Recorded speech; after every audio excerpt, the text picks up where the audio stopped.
ہم تو وہاں سے پیچھے چلے جائیں گے، پابندی ہے، ضرورت ہے۔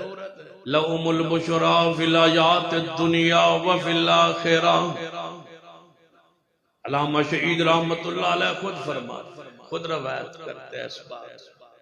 فرماتے ہیں القادیانیہ میں نے کتاب لکھی، کتاب آخر ختم کی، میں بیٹھا تھا،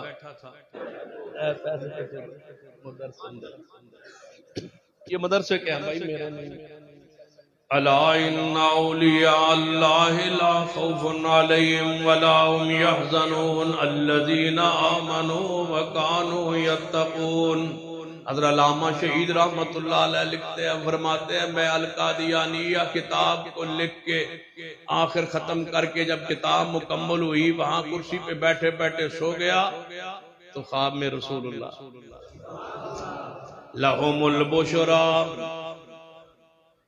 لَهُمُ الْبُشْرَى کی تفسیر پڑھیے صحیح البخاری اندر، میرے توڑے پیر و مرشد جناب محمد صلی اللہ علیہ وسلم نے فرمایا میرے صحابہ سن لو، میرے بعد کوئی نبی نہیں آئے گا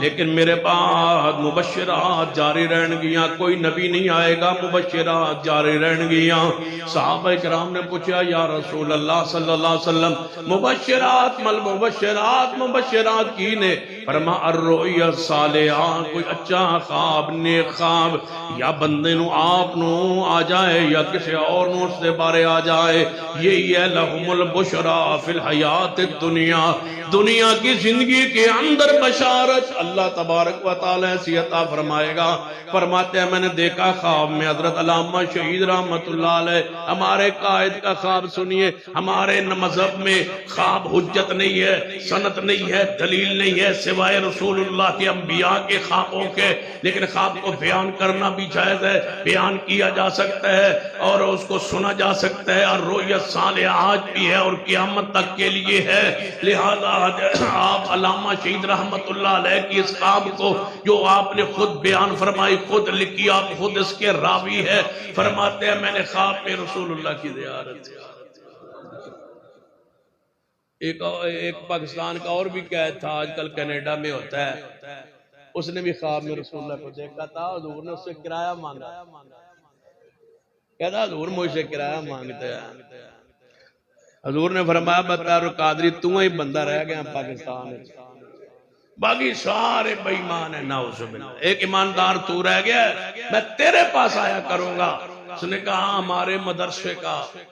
سنگ بنیاد رکھنے کے لیے تشریف لائے۔ دوسرے نے کہا کہ ہمارے تو بعد مدرسے کی سنگ بنیاد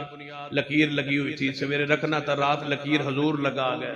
تیسرے نے کہا چکوال حضور تشریف لائے تھے اور قدم نشان لگائے اور واپس تشریف لے گئے۔ یہ بھی ساری باتیں سن لے اور ہمارے قائد کا خواب سن لے۔ فرماتے ہیں مجھے رسول اللہ خواب میں مسجد نبوی میں کا منظر ہے، صحابہ کرام کے ابو بکر و عمر آپ کے آس پاس موجود ہیں، صحابہ کرام موجود ہیں، مجھے بتایا گیا یہ رسول اللہ ہے، اور صحابہ کرام نے جب زیارت کی آگے بڑھنے لگا تو گھر والوں نے جگایا، اٹھو نماز فجر کی وقت ہو گیا ہے، تو کہنے لگے اپنی اہلیہ محترمہ سے کاش تو مجھے نہ جگاتی، بس مسافہ ہونے والا ہی تھا۔ رسول اللہ سے ملاقات ہو رہی تھی،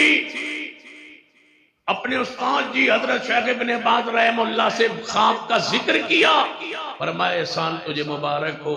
تیرا القادیانیہ کتاب لکھنا رسول اللہ صلی اللہ علیہ وسلم نے قبول فرما لیا ہے، اللہ نے اس کتاب کو قبول کر لیا ہے، تو انہیں پیغمبر کی ختم نبوت پر رکھ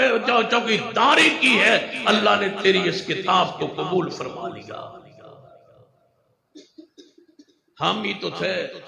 کہاں یاد ہے علامہ، سرگودا میں جلسہ تھا، آج کیا خیال ہے رات علامہ احسان کے ذکروں سے گزر جائے۔ الا ان اولیاء اللہ